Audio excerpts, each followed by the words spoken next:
I would like to share with all of you a little bit of the history of Parent-Teacher Home Visit.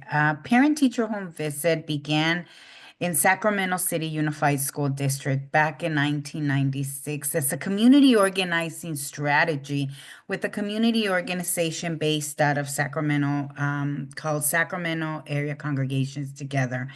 And the reason that we started these conversations were because we were lacking everything that Rachel just shared with you about the research that we have now. We were lacking the communication, there was a lot of pointing fingers at each other, the lack of trust between the community and the school.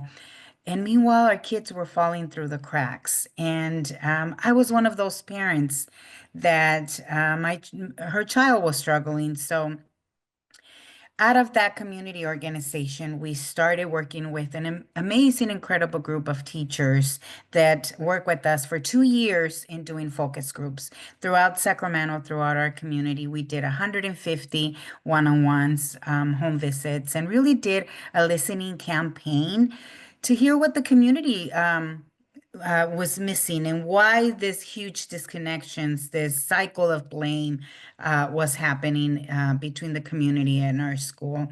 Um, Once we had all of that information that we gathered out of those 2 years, the very first entity we approached was our local teachers union. They loved the idea. They were on board right away from the very beginning. And they have been our number one supporter throughout the years. The other very important collaborative partner was our local school district.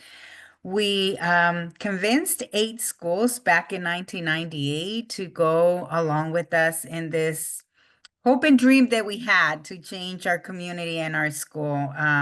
So we launched with 8 schools in 1998, 6 elementary and 2 middle schools.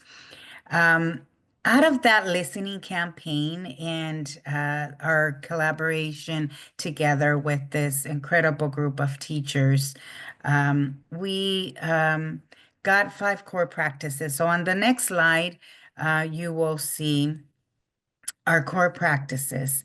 And these core practices came out of those 2 years of having conversations with our educators community and our community where we lived.